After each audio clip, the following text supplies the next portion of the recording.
السلام عليكم ورحمة الله وبركاته.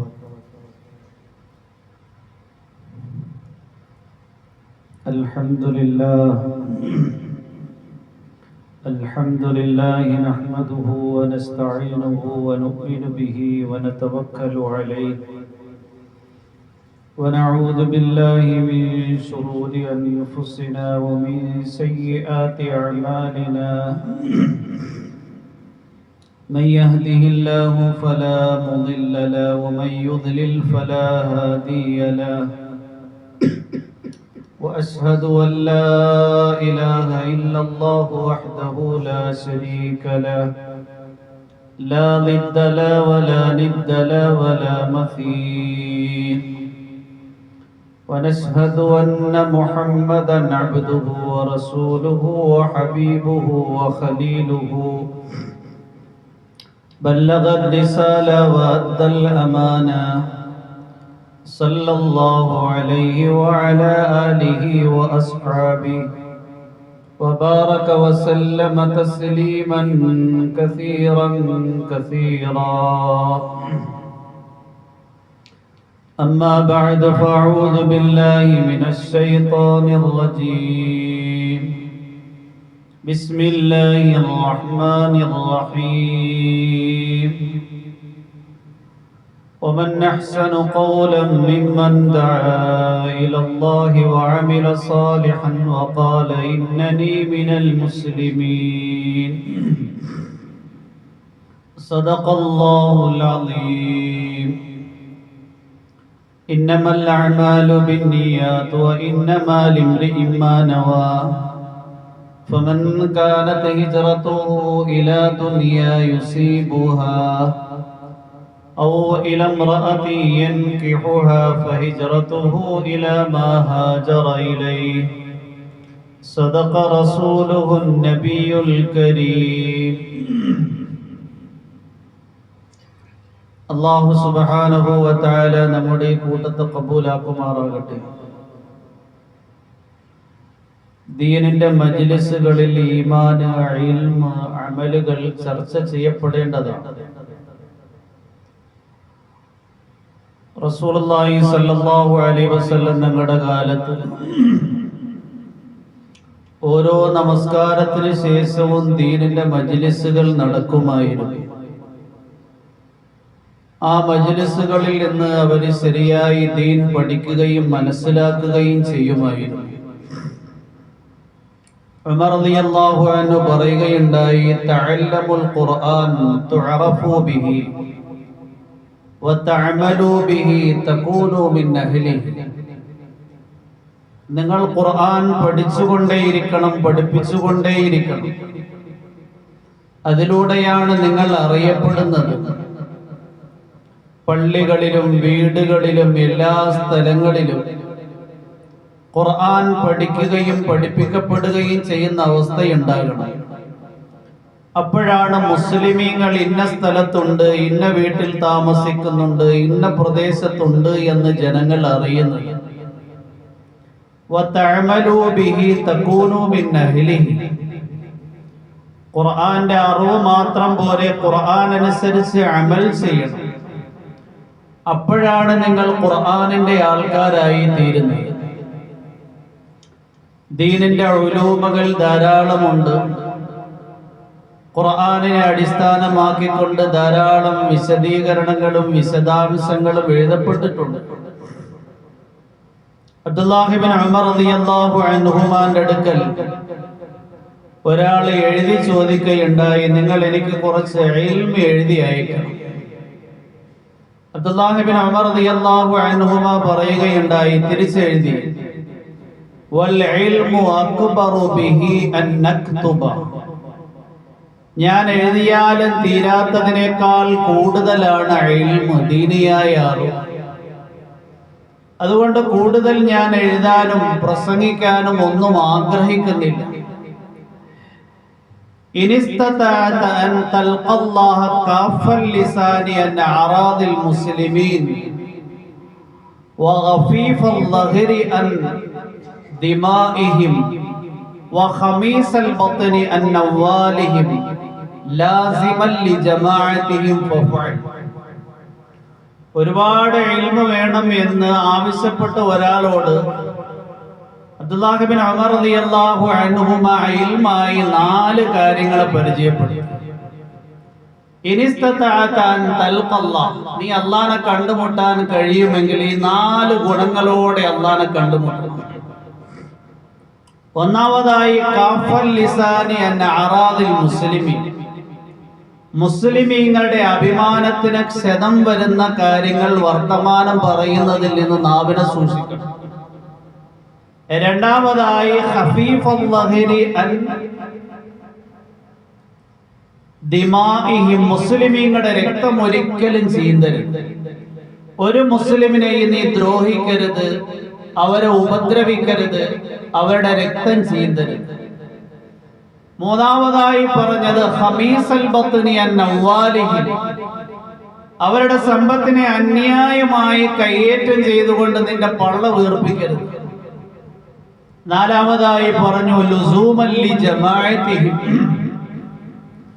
എന്ത് സംഭവിച്ചു കഴിഞ്ഞാലും നീ ഒറ്റ തിരിഞ്ഞു പോകരുത്, മുസ്ലിമീങ്ങളുടെ സംഘത്തിനെ ജമാഅത്തിനെ മുറുകെ പിടിക്കണം. ഇതിൽ ആദ്യം പറഞ്ഞ 3 കാര്യങ്ങൾ ഓരോ മുസ്ലിമിന്റെയും അഭിമാനം പരിശുദ്ധമായത്, അതിനെ ക്ഷത ഏൽപ്പിക്കരുത്. ഓരോ മുസ്ലിമിന്റെയും രക്തം പരിശുദ്ധമായത്, അന്യായമായി അതിനെ ചീന്തരുത്. ഓരോ മുസ്ലിമിന്റെയും സമ്പത്ത് പവിത്രമായത്, അന്യായമായി അതിനെ കയ്യേറ്റം ചെയ്യരുത്. ധാരാളം പ്രശ്നങ്ങളും പ്രതിസന്ധികളും ഉണ്ടാവും, ആ സമയത്ത് നീ ഒറ്റ തിരിഞ്ഞു കളയരുത്. ലുസൂമൻ ലി ജമാഅതിഹിം, അവരുടെ ജമാഅത്തിനെ നീ മുറുകെ പിടിക്കണം, മുസ്ലിം സംഘത്തിന്റെ കൂട്ടത്തിൽ ചേർന്ന് നിൽക്കണം. അബ്ദുല്ലാഹ് ബിൻ ഉമർ റളിയല്ലാഹു അൻഹുമ ഒരുപാട് ഇൽമു ചോദിച്ച് എഴുതാൻ വേണ്ടി പറഞ്ഞയാൾക്ക് മറുപടി എഴുതിയതാണ്. ഈ 4 കാര്യം നീ സൂക്ഷിച്ചു കഴിഞ്ഞാൽ ഒരുപാട് പ്രസംഗിക്കേണ്ടുന്ന ആവശ്യമില്ല, ഒരുപാട് എഴുത്തു വായിക്കേണ്ടുന്ന കാര്യമില്ല, ഒരുപാട് കിതാബ് വായിക്കേണ്ടുന്ന കാര്യമില്ല. ഇത് നീ ശ്രദ്ധിച്ചു കഴിഞ്ഞാൽ ആഖിറത്തിൽ നീ വിജയിക്കും. സഹാബാക്കളായ മഹാരഥന്മാര് കേവലം ഇൽമിനെ ഒരു അറിവ് എന്ന അടിസ്ഥാനമായിട്ട് മാത്രമായിരുന്നില്ല കണ്ടത്. നേരെ മറിച്ച് ആ ഇൽമ ഹൃദയത്തിൽ പ്രതിഫലിക്കേണ്ടുന്ന, ജീവിതത്തിൽ സ്വാധീനിക്കേണ്ടുന്ന യാഥാർത്ഥ്യമായി അവർ മനസ്സിലാക്കിയിരുന്നു. അബ്ദുല്ലാഹ് ഇബ്നു ഉമർ റളിയല്ലാഹു അൻഹുമായും അബ്ദുല്ലാഹ് ഇബ്നു അംർ ഇബ്നുൽ ആസ് റളിയല്ലാഹു അൻഹു, 2 സഹാബിമാര് മർവയുടെ അടുക്കൽ വെച്ച് ദീനിന്റെ കാര്യങ്ങൾ ചർച്ച ചെയ്തു. മർവ എന്ന് പറഞ്ഞാൽ നമുക്കറിയാം, സഫ മർവ. ചർച്ച ചെയ്ത് കഴിഞ്ഞ് അബ്ദുല്ലാഹ് ഇബ്നു അംർ റളിയല്ലാഹു അൻഹുമാ നടന്നുപോയി. അബ്ദുല്ലാഹ് ഇബ്നു ഉമർ റളിയല്ലാഹു അൻഹുമാ കരയാൻ തുടങ്ങി. ആ കരച്ചിലിന്റെ ആധിക്യം വർദ്ധിച്ചു. ഒരാള് ചോദിച്ചു, മായുബക്കീക യാ അബൂ അബ്ദുറഹ്മാൻ, അബൂ അബ്ദുറഹ്മാൻ, അബ്ദുല്ലാഹ് ഇബ്നു ഉമറെ നിങ്ങളെ എന്താ കരയിച്ചത്? അബ്ദുല്ലാഹ് ഇബ്നു ഉമർ റളിയല്ലാഹു അൻഹുമാ പറഞ്ഞു, ഈ അബ്ദുല്ലാഹ് ഇബ്നു അംർ നബി തങ്ങളുടെ ഒരു ഹദീസ് എന്നെ കേൾപ്പിച്ചു. ആ ഹദീസ് എന്റെ ഹൃദയത്തിൽ തട്ടി ഞാൻ കരയുകയാണ്, പേടിച്ച് ഭയവിഹ്വലനായി. ഏത് ഹദീസിന്റെ പേരിലാണ് നിങ്ങൾ കരയുന്നത്? അബ്ദുല്ലാഹ് ഇബ്നു ഉമർ റളിയല്ലാഹു അൻഹുമാ പറഞ്ഞു, ഈ അബ്ദുല്ലാഹ് ഇബ്നു അംർ നബിതങ്ങളിൽ നിന്നുള്ള ഒരു ഹദീസ് എന്നെ കേൾപ്പിച്ചു. മൻ കാന ഫീ ഖൽബിഹി മിസ്ഖാലു ഹബ്ബത്തിൻ മിൻ ഖർദലിൻ മിൻ കബറിൻ അകബ്ബഹു അല്ലാഹു ലിവജ്ഹിഹി ഫിന്നാർ. നബിതങ്ങൾ പറഞ്ഞു, ആരുടെയെങ്കിലും ഹൃദയത്തിൽ ഒരു കടുകിന്റെ അംശം അഹങ്കാരം ഉണ്ട് എങ്കിൽ അല്ലാഹു നാളെ അവനെ മുഖം കുത്തിയവനായി നരകത്തിലേക്ക് എറിയും. സാധാരണ നമ്മൾ കേൾക്കുന്ന ഒരു ഹദീസാണ്, പറയുന്ന ഹദീസാണ്, പ്രസംഗിക്കുന്ന ഹദീസാണ്. പക്ഷെ ഒരു സഹാബിയുടെ ഹൃദയത്തെ ആ ഹദീസ് ഏത് നിലയിലാണ് സ്വാധീനിച്ചത്? ആ സഹാബി വല്ലാതെ വാവിട്ട് കരയുകയാണ്. നമ്മൾ ഒരിക്കലെങ്കിലും ഈ ഹദീസ് പറഞ്ഞിട്ട് കരഞ്ഞിട്ടുണ്ടോ? ഈ ഹദീസ് കേട്ടിട്ട് കരഞ്ഞിട്ടുണ്ടോ? ഈ ഹദീസിനെ ഓർത്തിട്ട് കരഞ്ഞിട്ടുണ്ടോ? കിബർ എന്ന് പറഞ്ഞു കഴിഞ്ഞാൽ ചെറിയ കാര്യമല്ല. ദീനിയായ ആൾക്കാരുടെ ഹൃദയത്തെയും വികലമാക്കി കളയുന്ന, ദീനിയായ ആൾക്കാരുടെയും ആത്മാവിനെ കാർന്നു തിന്നുന്ന ആത്മീയ രോഗമാണ് കിബർ. ശൈഖുൽ ഹദീസ് മൗലാന സക്കരിയ റഹിമഹുള്ള ഒരു ഗ്രന്ഥം എഴുതിയിട്ടുണ്ട്, ഉമ്മുൽ അംറാദ്, ആത്മീയ രോഗങ്ങളുടെ മാതാവ് എന്നാണ് ആ ഗ്രന്ഥത്തിന്റെ പേര്. ആ ഗ്രന്ഥത്തിൽ ആദ്യം മുതൽ അവസാനം വരെ വിശദീകരിക്കുന്നത് കള്ളുകുടിയെ കുറിച്ചല്ല, പലിശയെ കുറിച്ചല്ല, കൈക്കൂലിയെ കുറിച്ചല്ല, നേരെ മറിച്ച് കിബർ, അഹങ്കാരത്തിനെ കുറിച്ച്. ഈ കിബർ എങ്ങനെയാ ഉണ്ടാകുന്നത്? ഇമാം ഗസാലി അലൈഹി റഹ്മ അദ്ദേഹത്തിന്റെ യഹ്യായിൽ എഴുതിയിട്ടുണ്ട്, നല്ല കാര്യങ്ങളിലൂടെയും ഹൃദയത്തിൽ കിബർ ഉണ്ടാകും. ഒന്ന് ഇൽമ് പ്രശംസനീയമായ കാര്യമാണ്, പക്ഷേ ആ ഇൽമിലൂടെ ഒരു മനുഷ്യൻ അഹങ്കാരിയായി.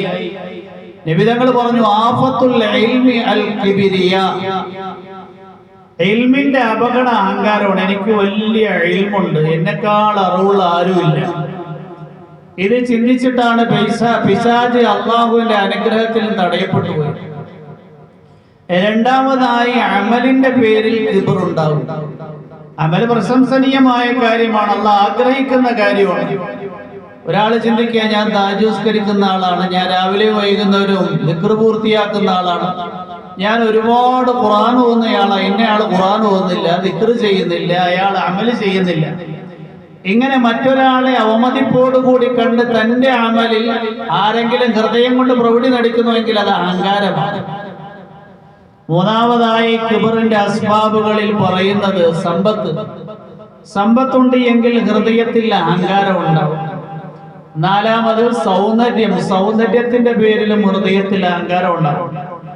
5 ശക്തിയുള്ള ആൾക്കും ഹൃദയത്തിൽ അഹങ്കാരം ഉണ്ടാവും. ആറാമതായി കുടുംബമാഹാത്മ്യം, ഞാൻ ഇന്ന കുടുംബക്കാരനാണ്, നീ കുറഞ്ഞ കുടുംബക്കാരനാണ്. റസൂലുള്ളാഹി സ്വല്ലല്ലാഹു അലൈഹി വസല്ലം തങ്ങളുടെ അടുക്കൽ ഒരു മനുഷ്യനെ കുറിച്ച് പറയപ്പെട്ടു, അയാളുടെ നന്മയെ കുറിച്ച്.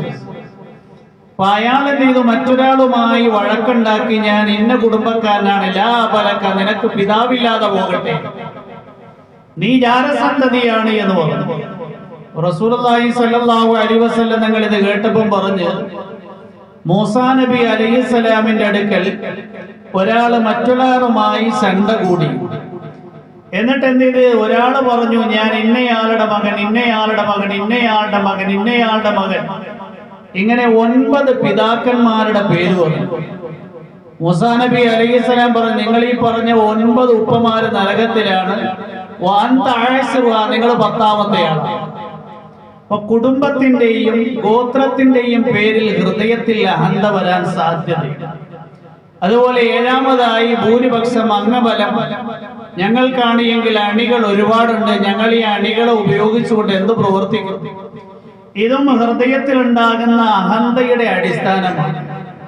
ഖുർആൻ ശരീഫിൽ അല്ലാഹു സുബ്ഹാനഹു വ തആല ഹുനൈനെ കുറിച്ച് പരിചയപ്പെടുത്തി തന്നെ, ഇദ് അഅജബതുകും കസറതുകും فلن تغني عنكم شيئا وضاقت عليهم الأرض بما رحبت ثم وليتم مدبرين ثم أنزل الله سكينته على رسوله وعلى المؤمنين وأنزل جنودا لم تروها وعذب الذين كفروا وذلك جزاء الكافرين. ഹുനൈൻ എന്ന് പറഞ്ഞാൽ ബദറിന് ശേഷം, ഉഹദിന് ശേഷം, ഖന്തക്കിന് ശേഷം, ഖൈബറിന് ശേഷം നടന്ന യുദ്ധം. മുസ്ലിമീങ്ങളാണ് എങ്കിൽ 12,000-ഓളം വരുന്ന ഭൂരിപക്ഷം, കാഫിരീങ്ങളാണെങ്കിൽ 4,000-ഓളം വരുന്ന ന്യൂനപക്ഷം. മുസ്ലിമീങ്ങളുടെ ഹൃദയത്തിൽ ഒരു ചിന്തയുണ്ടായി, ബദറിൽ ഞങ്ങൾ എണ്ണത്തിൽ ഭൂരിപക്ഷമായിരുന്നു, മുശ്രിക്കീങ്ങൾ അംഗബലത്തിൽ ഭൂരിപക്ഷമായിരുന്നു, നമ്മൾ ന്യൂനപക്ഷമായിരുന്നു. ആ ബദറിൽ ഞങ്ങൾ വിജയിച്ചു എങ്കിൽ എണ്ണത്തിൽ ഭൂരിപക്ഷമായിരിക്കുന്ന ഞങ്ങൾ തീർച്ചയായും ന്യൂനപക്ഷം വരുന്ന കാഫിരീങ്ങൾക്കെതിരിൽ വിജയം നേടും. അല്ലാഹു പറയാ, ഇത് അഅജബതുകും കസറതുകും, നിങ്ങളുടെ ഭൂരിപക്ഷം നിങ്ങളുടെ ഹൃദയത്തിൽ താൻ പോരിമയുണ്ടാക്കിയപ്പോൾ അഹങ്കാരം. ഫലൻ തുഗ്നി അൻകും ശൈആ, നിങ്ങൾക്ക് ആ ഭൂരിപക്ഷം ഒരു തരത്തിലും ഉപകരിച്ചില്ല. വല്ലാഖത് അലൈകുമുൽ അർദു ബിമാ റഹബത്, ഭൂമി വിശാലമായതിനോടൊപ്പം അത് നിങ്ങൾക്ക് ഇടുക്കമായി. ثم وليتم مدبرين. പിന്നീട് നിങ്ങൾ പിന്തിരിഞ്ഞ് ഓടിക്കളഞ്ഞു. ثم أنزل الله سكينته على رسوله وعلى المؤمنين. അല്ലാഹു മുഅ്മിനീങ്ങളുടെ മേലും റസൂലിന്റെ മേലും അവന്റെ സഹായം ഇറക്കി. ആ സഹായത്തിലാണ് പിന്നീട് വിജയം കിട്ടിയത്. അപ്പൊ ഭൂരിപക്ഷത്തിന്റെ പേരിൽ ഹൃദയത്തിൽ അഹങ്കാരമുണ്ട്. ഒരു സഹാബി നബിതങ്ങളിൽ നിന്ന് കേട്ട ഒരു ഹദീസ് ഏത് നിലയിലാണ് ഹൃദയത്തിൽ അത് ഉൾക്കൊണ്ടത്? നമ്മൾ വാദവരാതെ അതര വ്യായാമം നടത്തും, പ്രസംഗിക്കും, കേൾക്കും, പരസ്പരം ചർച്ച ചെയ്യും. പക്ഷേ ഹൃദയത്തിൽ അതിന്റെ പ്രതിഫലനം ഉണ്ടാകാറുണ്ടോ എന്ന് നമ്മൾ ചിന്തിക്കുക. യഥാർത്ഥത്തിൽ നമ്മൾ ഈ പറയുന്ന കാര്യങ്ങൾ, ഈ കേൾക്കുന്ന കാര്യങ്ങൾ ഹൃദയത്തിൽ പ്രതിഫലിക്കേണ്ടുന്ന യാഥാർത്ഥ്യമാണ്. ഇൽമിൽ ആദ്യമായി നമ്മൾ പറയുന്ന അല്ലാഹുവിന്റെ ദാത്ത്, അവന്റെ വഹദാനിയത്ത്, അവന്റെ സിഫാത്തുകൾ, ഇത് നമ്മുടെ ഹൃദയത്തിൽ ഉൾക്കൊള്ളുകയും ഹൃദയത്തിൽ പ്രതിഫലനം സിദ്ധിക്കുകയും ചെയ്യണം. എങ്കിലേ യഥാർത്ഥ ഈമാനിന്റെ ആൾക്കാർ എന്ന് നമുക്ക് അവകാശപ്പെടാൻ പറ്റുകയുള്ളൂ.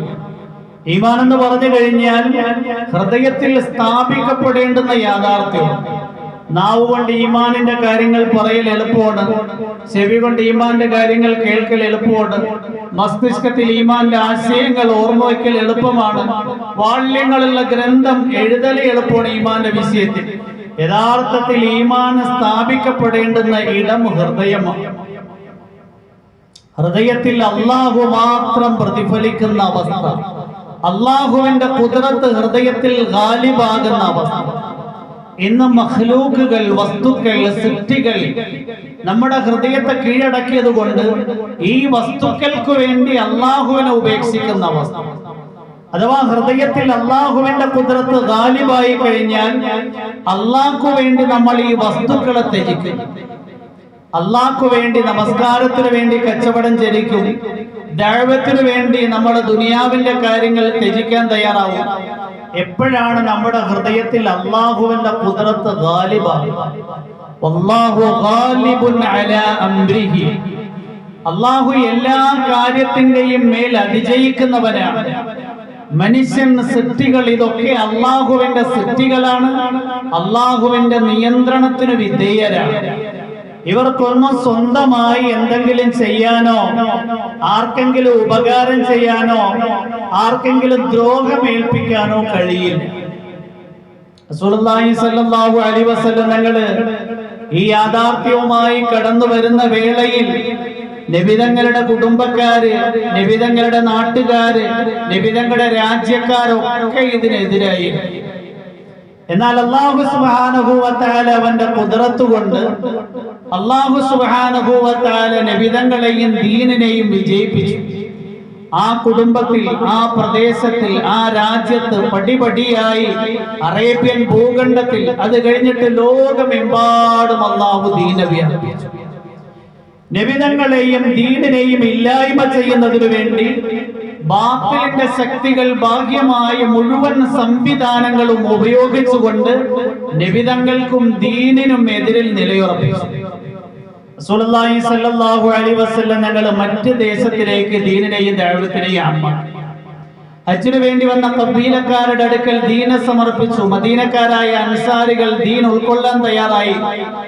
3 വട്ടം ധാരാളം പേര് വന്ന് മുസ്ലിമീങ്ങളായി. അവർ സ്വന്തം ദേശത്ത് പോയി ധാരാളം പേര് ദഅവത്ത് ചെയ്ത് അവരും മുസ്ലിമീങ്ങളായി. ഈ സന്ദർഭത്തിൽ ഹുസയ്യ് ബിൻ ഖിലാബിന്റെ വീട് ദാറുൻ നദ്വ എന്ന് പറഞ്ഞു. മസ്ജിദുൽ ഹറാമിന്റെ അടുക്കലായിരുന്നു ദാറുൻ നദ്വ ഉണ്ടായിരുന്നത്. ഹുസയ്യ് ബിൻ ഖിലാബിന്റെ വീടായിരുന്നു അത്. ഇന്ന് മസ്ജിദുൽ ഹറാമിന്റെ ഉള്ളിലാണ് ബാബു സിയാദാത്ത് എന്നറിയപ്പെടുന്ന സ്ഥലം. ഈ ദാറുൻ നദ്വയിലാണ് ഖുറൈശികളും മക്കാ മുശ്രിക്കീങ്ങളും പ്രധാനപ്പെട്ട കൂടിയാലോചന യോഗങ്ങൾ നടത്തിയിരുന്നത്. ദാറുൻ നദ്വയിൽ വെച്ച് ഒരു വലിയ യോഗം കൂടാൻ വേണ്ടി തീരുമാനിച്ചു. ആ യോഗത്തിൽ മക്കാ മുശ്രിക്കീങ്ങൾ, ഖുറൈശി പ്രമാണികൾ എല്ലാവരും പങ്കെടുത്തു. Abu Jahl, Abu Sufyan, Utba, Shaiba, Umayyah bin Khalaf, Ubayy bin Khalaf, ഇങ്ങനെയുള്ള വലിയ വലിയ മക്കാ മുശ്രിക്കീങ്ങളും ഖുറൈശി പ്രമാണികളും പങ്കെടുത്തു. പിശാച് നോക്കിയപ്പോ ഇസ്ലാമിനെയും മുഹമ്മദിനെയും വകവരുത്താൻ വേണ്ടി മുശ്രിക്കീങ്ങൾ ദാറുൻ നദ്വയിൽ ഒരു ആലോചനാ യോഗം നടത്തിയിരിക്കുകയാണ്. പിശാച് എന്ത് ചെയ്തു? ഒരു വൃദ്ധന്റെ രൂപം സിദ്ധിച്ചുകൊണ്ട് വാതിലിൽ വന്നില്ല. ഖുറൈശികൾ ചോദിച്ചു, നിങ്ങൾ ആരാണ്? അത് ഞാൻ നജ്ദിൽ നിന്ന് വരികയാണ്, നിങ്ങൾ വളരെ പ്രധാനപ്പെട്ട ഒരു യോഗം കൂടുന്നു എന്നറിഞ്ഞ് ഞാൻ പങ്കെടുക്കാൻ വേണ്ടി വന്നതാണ്. അങ്ങനെ എന്ത് ചെയ്ത്? അവര് വിചാരിച്ചു യമനിന്റെ പ്രവിശ്യയായ നജ്ദിൽ നിന്ന് ഞങ്ങളുടെ യോഗത്തിൽ പങ്കെടുക്കാൻ വേണ്ടി മൂപ്പര് വന്നതാണ്. അവരെന്ത് ചെയ്തു? അകത്തിരുത്തി. അപ്പൊ അവരുടെ ഇടയിലുള്ള ചർച്ച അജണ്ട എന്താണ്? മുഹമ്മദും ഇസ്ലാമും. ഇസ്ലാം ഇപ്പോ വ്യാപിച്ചിരിക്കുകയാണ്, മക്ക വിട്ട് മദീനയിലേക്ക് പരന്നിരിക്കുകയാണ്. ധാരാളം മക്കക്കാര് മദീനയിലേക്ക് പലായനം ചെയ്തു. മുഹമ്മദും മദീനയിലേക്ക് പലായനം ചെയ്യാൻ സാധ്യതയുണ്ട്. മദീനയിൽ പോയി ഒരു പ്ലാറ്റ്ഫോം രൂപാന്തരപ്പെട്ടു വന്നു കഴിഞ്ഞാല് ഈ മദീനയിൽ നിന്ന് കൂടോടുകൂടി ഇവിടെ വരും, മക്കയെ അവർ കീഴടക്കും, ഇസ്ലാമികമാക്കും. അതുകൊണ്ട് എങ്ങനെയും ഇത് അവസാനിപ്പിക്കണം. ഈ സന്ദർഭത്തിൽ അവിടെ ഉണ്ടായിരുന്ന അബുൽ ബഖ്തരി ഇബ്നു ഹിശാം എന്ന് പറയുന്ന വലിയൊരു ഖുറൈശി പ്രമാണി എന്നിട്ട് പറഞ്ഞു, എന്റെ ഹൃദയത്തിൽ ഉദിക്കുന്ന കാര്യം, മുഹമ്മദിനെ നമ്മൾ ഇരുമ്പ് ചങ്ങല കൊണ്ട് ബന്ധിക്കും, എന്നിട്ട് ഒരു വീട്ടിന്റെ അകത്താണ്, വീടിൽ താല വെക്കണം, 4 ഭാഗത്തു നിന്നും ബന്ധിക്കണം. മുഹമ്മദിന്റെ വീട്ടിലേക്ക് ആർക്കും പ്രവേശനാനുവാദം നൽകരുത്. ദിവസങ്ങൾ കഴിയുമ്പോൾ പട്ടിണി കിടന്ന് മുഹമ്മദ് മരിച്ചു. അതോടുകൂടി മുഹമ്മദിന്റെ ശല്യം ഒഴിഞ്ഞു. നഊദുബില്ലാ. അപ്പൊ ശൈഖ് നജ്ദി എഴുന്നേറ്റിട്ട് പറഞ്ഞു, ശൈത്താന്, അല്ലോ നിങ്ങൾ അങ്ങനെ പ്രവർത്തിക്കരുത്. നിങ്ങൾക്കറിയാം മുഹമ്മദിന്റെ അനുയായികൾക്ക് മുഹമ്മദിനോടുള്ള താല്പര്യവും മുഹമ്മദിനോടുള്ള ബന്ധവും അവരറിഞ്ഞു കഴിഞ്ഞാൽ വീട്ടിൽ നിന്ന് മൂപ്പരെ പുറത്താക്കും. നിങ്ങൾക്കെതിരെ അവർ ജീവൻ സമർപ്പിക്കാനും തയ്യാറാകും. നിങ്ങളുടെ ഈ അജണ്ട പരാജയപ്പെട്ടു. അടുത്തൊരാൾ എഴുന്നേറ്റു. അദ്ദേഹത്തിന്റെ പേര് അബുൽ അസ്വദ് എന്നാണ്, ഖുറൈശികളിൽ നിന്നുള്ള മറ്റൊരു പ്രമാണം. അദ്ദേഹം പറഞ്ഞു, എനിക്ക് തോന്നുന്നത് നമുക്ക് മുഹമ്മദിനെ നാട് കടത്തണം. മുഹമ്മദ് ഏതോ നാട്ടിൽ പോയി എന്തോ ചെയ്തു കൊല്ലട്ട് നമ്മൾ മക്കക്കാർക്ക് ഒരു സുരക്ഷിതമായ ജീവിതം കിട്ടുമല്ലോ, നമുക്ക് അടിച്ചു പൊളിച്ചു ഇവിടെ ജീവിക്കാം. ശൈഖ് നജ്ദി എഴുന്നേറ്റു. ഇബ്ലീസ് എഴുന്നേറ്റ് പറഞ്ഞു, നിങ്ങൾ ഒരിക്കലും അങ്ങനെ പ്രവർത്തിക്കരുത്. അദ്ദേഹം ആ നാട്ടിൽ പോയി ദീൻ പ്രബോധനം ചെയ്യും, ജനങ്ങൾ മുസ്ലിമീങ്ങളാകും, അവരുമായി നിങ്ങളുടെ ഈ മക്കയെ കീഴടക്കി കളയും. മൂന്നാമത് അബൂജഹൽ എഴുന്നേറ്റു. അബൂജഹൽ പറഞ്ഞു, എനിക്ക് തോന്നുന്നത് നമുക്കെല്ലാവർക്കും ചേർന്ന് മുഹമ്മദിനെ കൈകാര്യം ചെയ്തേ പറ്റും. എല്ലാ ഗോത്രക്കാരും അതിൽപ്പെട്ട ഒരാൾ വാളുമായി മുഹമ്മദിന്റെ അടുക്കൽ വരണം, എല്ലാവരും ഒറ്റയടിക്ക് വെട്ടണം. നഊദുബില്ലാ, മുഹമ്മദിന്റെ കഥ കഴിക്കും. അപ്പൊ പിന്നെ ബനൂ ഹാശിം ഗോത്രക്കാര് മുഹമ്മദിന്റെ രക്തത്തിന് പകരം ചോദിക്കുമ്പോൾ ബാക്കി മുഴുവൻ ഗോത്രക്കാരതിൽ പങ്കുകാരായതുകൊണ്ട് എല്ലാവരിൽ നിന്നും അവര് പ്രതിക്രിയ ആഗ്രഹിക്കൂല, പ്രായച്ചിത്തം കൊണ്ട് അവര് സായുജ്യമാണ്. ശൈഖ് നജ്ദി ഇബ്ലീസ് പറഞ്ഞു, ഇത് കൊള്ളാം. അങ്ങനെ നബിതങ്ങൾ എന്ത് ചെയ്തു? കൊല്ലാൻ അവർ പ്ലാൻ ചെയ്തു. ജിബ്രീൽ അലൈഹിസ്സലാം അല്ലാഹുവിന്റെ അടുക്കൽ നിന്ന് നബിതങ്ങളുടെ അടുക്കൽ വഹയുമായി വന്നു. മുഹമ്മദ് സല്ലല്ലാഹു അലൈഹി വസല്ലം നിങ്ങളെ തട്ടാൻ വേണ്ടി അവർ ഒരുമ്പിട്ടിരിക്കുകയാണ്, രാത്രി നിങ്ങൾ വീട്ടിൽ നിന്ന് ഒഴിവായി പോയി. റസൂലുള്ളാഹി സ്വല്ലല്ലാഹു അലൈഹി വസല്ലം നിങ്ങളെ അലി റളിയല്ലാഹു അൻഹുവിനെ വിളിച്ചു. എന്നിട്ട് നബിതങ്ങൾ കിടക്കുന്ന കടപ്പുറയിൽ അലിയെ കിടത്തി. റസൂലുള്ളാഹി സ്വല്ലല്ലാഹു അലൈഹി വസല്ലം നിങ്ങളുടെ വാതിൽ തുറന്നപ്പോൾ മക്കാ മുശ്രിക്കീങ്ങൾ ഇങ്ങനെ നിൽക്കുകയാണ്. നബിതങ്ങൾ അല്ലാഹുവിന്റെ നിർദ്ദേശപ്രകാരം കുറച്ച് മണ്ണ് വാരി എല്ലാവരുടെയും കണ്ണിൽ തൂറ്റി. എല്ലാവരും ഉറങ്ങിപ്പോയി. അവരുടെ ഇടയിലൂടെ നബിതങ്ങൾ നടന്നുപോയി. ഒരാള് രാവിലെ ആയപ്പോ ചോദിച്ചു, നിങ്ങൾ എന്തിനായി ഇവിടെ നിൽക്കുന്നത്? മുഹമ്മദിനെ കാത്തു നിൽക്കുക. അയ്യോ, മുഹമ്മദ് പോയല്ലോ. അല്ല, മുഹമ്മദ് അകത്തുണ്ട്. അവർ വാതിൽ വിളിച്ചു നോക്കിയപ്പോൾ കട്ടിലിൽ അലി റളിയല്ലാഹു അൻഹു കിടന്നു. നബിതങ്ങൾ അല്ലാഹു റസൂൽ. ഖുർആനിൽ അല്ലാഹു സുബ്ഹാനഹു വ തആല ഈ സംഭവം പറയുന്നുണ്ട്.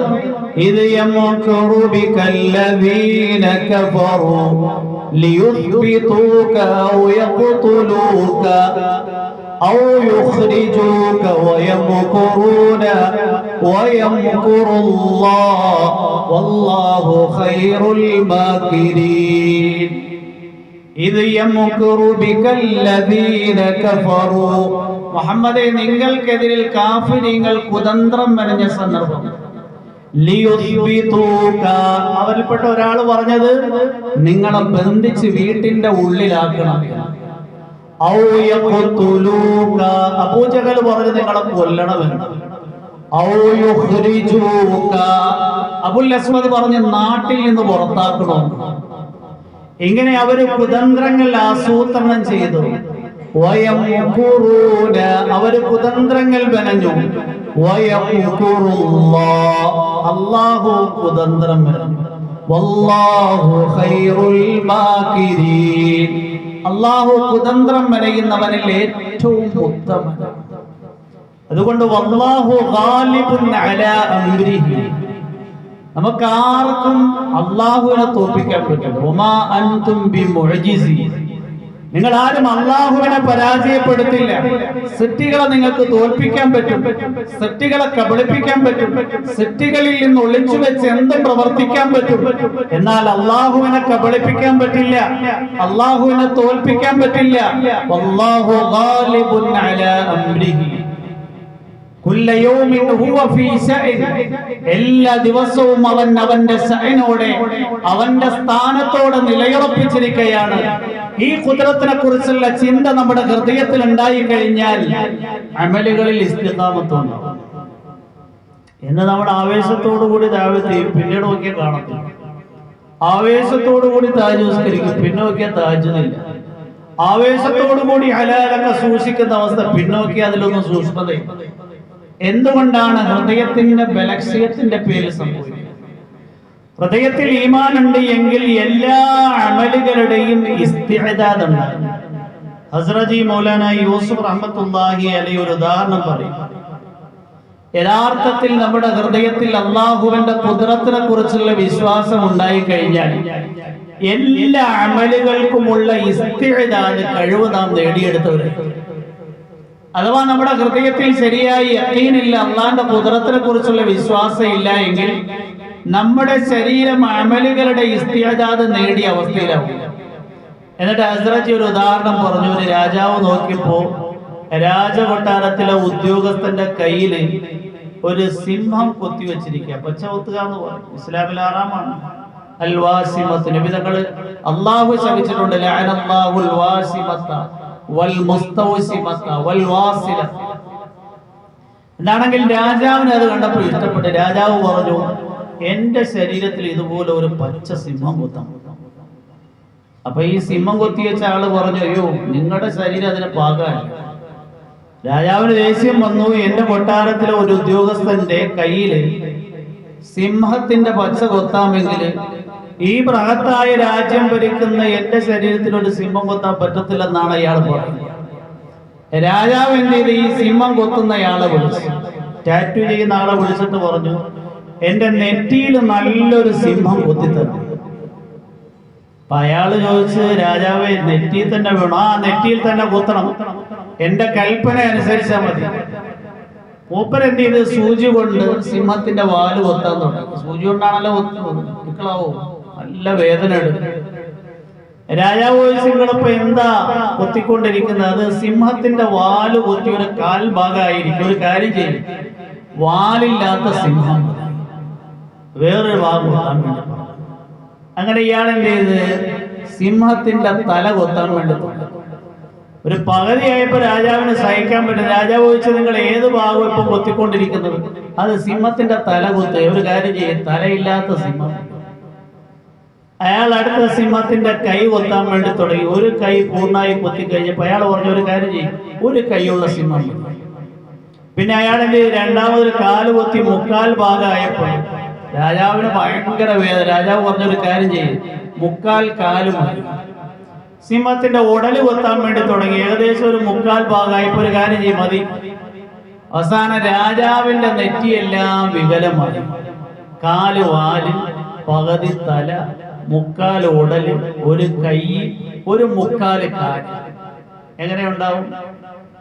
മൗലാന യൂസുഫ് റഹ്മത്തുള്ളാഹി പറഞ്ഞ മുസ്ലിമീങ്ങളുടെ ദീനിന്റെ അവസ്ഥയായി പറയുന്നല്ലേ. ചിലപ്പോ നോക്കിക്കഴിഞ്ഞാല് അവൽ തക്ബീറോട് അവൽ തക്ബീർ, പിന്നെ നോക്കിയ ജമാഅത്ത് നിസ്കാരവും ഇല്ല, നിസ്കാരവും ഇല്ല. ചില സമയത്ത് നോക്കിയാൽ തഹജ്ജുദോട് തഹജ്ജുദ്, പിന്നെ നോക്കിക്കഴിഞ്ഞാൽ ജമാഅത്തായ നിസ്കാരം. ചില സമയത്ത് ഖുർആൻ ഓതലോട് ഓതല്, പിന്നെ നോക്കുമ്പോൾ ഖുർആനും ഇല്ല ഓതലും. ചില സമയത്ത് നോക്കിക്കഴിഞ്ഞാൽ 24 മണിക്കൂർ ദിക്റോട് ദിക്ർ. ചില സമയത്ത് നോക്കിയാൽ ദഅവത്തോട് ദഅവത്ത്. 4 മാസമൊന്നുമല്ല, 6 മാസമല്ല, 8 മാസം. പിന്നെ നോക്കിയാൽ 3 ദിവസവും ഇല്ല മസ്ജിദ് വാർഡാണ്. ഇതെല്ലാം എന്തിന്റെ പേരിൽ സംഭവിക്കുന്നതാണ്? ഹൃദയത്തിൽ ഈമാൻ തന്നെ സങ്കല്പത്തിലായിട്ട് സ്ഥാപിക്കപ്പെട്ടു. ഹൃദയത്തിൽ ഈമാൻ സ്ഥാപിക്കപ്പെട്ടു കഴിഞ്ഞാൽ അള്ളാഹു എല്ലാ ദിവസവും അവന്റെ അതേ കുദ്റത്തോടു കൂടി തന്നെയുണ്ട്. അവന്റെ നിർദ്ദേശമാണ് നിസ്കാരം, കൃത്യമായി നിസ്കരിക്കും. അവന്റെ നിർദ്ദേശമാണ് തഹജ്ജുദ് നിസ്കാരം നിത്യമായി ഉണ്ടാകും. അള്ളാഹുവിന്റെ നിർദ്ദേശമാണ് ദഅവത്ത് ചെയ്യണം എന്നത്. എല്ലാ ദിവസവും മുടങ്ങാതെ ദഅവത്ത് ചെയ്യും. അള്ളാഹിന്റെ നിർദ്ദേശമാണ് ഖുർആൻ ശരീഫിന്റെ തിലാവത്ത്. എല്ലാ ദിവസവും മുടങ്ങാതെ ഖുർആൻ ശരീഫ് ഓതും. അള്ളാഹിന്റെ നിർദ്ദേശമാണ് അള്ളാഹു വളരെ കൂടുതൽ ദിക്ർ ചെയ്യും. എല്ലാ ദിവസവും ദിക്ർ ചെയ്യും. അള്ളാഹിന്റെ നിർദ്ദേശമാണ്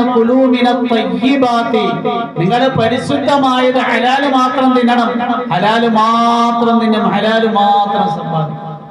അപ്പൊ ഹൃദയത്തിൽ ഈമാൻ സ്ഥാപിക്കപ്പെട്ട് കഴിഞ്ഞാൽ എല്ലാ അമലുകളിലും ഇസ്തിഖാമത്ത് ഉണ്ടാകും. ഈമാന്റെ ഒരു ബെനിഫിറ്റ്, പ്രയോജനമാണ്. അതുപോലെ തന്നെ അള്ളാഹുവിന്റെ ഖുദ്റത്ത് നമ്മുടെ ഹൃദയത്തിൽ ഗാലിബായി കഴിഞ്ഞാൽ മഖ്ലൂക്കുകൾ മഗ്ലൂബാണ്. പിന്നെ മഖ്ലൂക്കുകളെ അള്ളാഹു നമുക്ക് കീഴ്പ്പെടുത്തി തരും. ഇന്ന് നമുക്കെല്ലാം പേടി എന്താണ്? മഖ്ലൂക്ക് നഷ്ടപ്പെട്ടു, സൃഷ്ടികൾ നഷ്ടപ്പെട്ടു എന്നുള്ള ചിന്തയാണ്. സഹാബാക്കളായ മഹാരഥന്മാരുടെ ഹൃദയം അള്ളാഹു മാത്രം സ്വാധീനിക്കുന്ന ഉയർന്ന അവസ്ഥയിലായപ്പോ മുഴുവൻ മഖ്ലൂക്കുകളെ അള്ളാഹു സഹാബാക്കൾക്ക് അധീനപ്പെടുത്തി കൊടുത്തു. ഉമർ റളിയല്ലാഹു അൻഹുവിന്റെ ഖിലാഫത്ത് കാലം ഈജിപ്തിലെ ഗവർണറായിരുന്നു അംർ ഇബ്നുൽ ആസ് റളിയല്ലാഹു അൻഹു. ഈജിപ്തിൽ സർവ്വസാധാരണമായി നടപാടിക്കൊണ്ടിരുന്ന ഒരു അന്ധവിശ്വാസം ഉണ്ടായിരുന്നു, ഒരു ദുരാചാരം ഉണ്ടായിരുന്നു. മെയ് മാസമാകുമ്പോൾ അവരൊരു കന്യകയായ പെൺകുട്ടിയെ നൈൽ നദിക്ക് ബലിയായി കൊടുത്തു. ആ ബലി കിട്ടുന്നതോടുകൂടിയാണ് നൈൽ നദി സന്തുലിതമായി ഒഴുകുന്നത്, അല്ലെങ്കിൽ അതിന്റെ ഒഴുക്ക് നിലയ്ക്കും. ഒരു ഭാഗത്ത് വെള്ളം കയറും, കൃഷിത്തോട്ടങ്ങൾ നശിക്കും. മറ്റേ ഭാഗത്ത് വെള്ളം കിട്ടാതെ കൃഷിത്തോട്ടങ്ങളൊക്കെ ഉണങ്ങി നശിക്കും. അംർ ഇബ്നുൽ ആസ് റളിയല്ലാഹു അൻഹു ഗവർണറായി വന്ന വർഷം ഈജിപ്തിലെ ജനങ്ങൾ മെയ് മാസമായപ്പോൾ അംർ ഇബ്നുൽ ആസ് റളിയല്ലാഹു അൻഹുവിന്റെ അടുക്കൽ ചെന്നു. ഞങ്ങളുടെ ഈ രാജ്യത്തിലൂടെ ഒഴുകുന്ന നൈൽ നദി, അതിന്റെ സന്തുലിതമായ ഒഴുക്കാണ് ഈ രാജ്യത്തിന്റെ എല്ലാ വികാസത്തിനും കാരണം. ഇവിടെ നല്ല തോട്ടങ്ങൾ, പച്ചക്കറികൾ, പഴവർഗ്ഗങ്ങൾ, ധാന്യങ്ങളൊക്കെ വിളയുന്നത് നൈൽ നദിയുടെ സന്തുലിതമായ ഒഴുക്കിന്റെ പേര്. എന്തുകൊണ്ടാണ് നൈൽ നദി സന്തുലിതമായി ഒഴുകുന്നത്? എല്ലാ വർഷവും ഒരു കന്യകയായ പെൺകുട്ടിയെ നമ്മൾ അതിന് ബലിയായി ദാനമായി നൽകി. ഇപ്പൊ മെയ് മാസമായി, അതിന് സമയമായിരിക്കും. അംർ ഇബ്നുൽ ആസ് റളിയല്ലാഹു അൻഹു പറഞ്ഞു, ഇസ്ലാം മുൻകഴിഞ്ഞ മുഴുവൻ അനാചാരങ്ങളെയും ദുരാചാരങ്ങളെയും ഉന്മൂലനം ചെയ്യുന്നതിനു വേണ്ടി അള്ളാഹുവിനാൽ നൽകപ്പെട്ടിരിക്കുന്ന ബൃഹത്തായ പ്രത്യയശാസ്ത്രമാണ്. അതുകൊണ്ട് ഇസ്ലാം ഒരിക്കലും മനുഷ്യബലിയെ അനുവദിക്കുന്നില്ല. ജനങ്ങൾക്ക് ഉറപ്പായി നൈൽ നദിയുടെ ഒഴുക്ക് നിലയ്ക്കും. പിന്നീട് ഇവിടെ നമുക്ക് ജീവിക്കാൻ പറ്റൂല, വെള്ളം കിട്ടത്തില്ല, ധാന്യങ്ങൾ കിട്ടത്തില്ല, പച്ചക്കറികൾ കിട്ടത്തില്ല, പഴവർഗ്ഗങ്ങൾ കിട്ടില്ല. അവര് രാശി നോക്കി രാജ്യം വിടാൻ വേണ്ടി തീരുമാനിച്ചു. സങ്കീർണമായ പ്രശ്നങ്ങൾ വിവരിച്ചുകൊണ്ട് അംർ ഇബ്നുൽ ആസ് റളിയല്ലാഹു അൻഹു ഖലീഫത്തുൽ മുസ്ലിമീൻ ഉമറിനെ കത്തെഴുതി.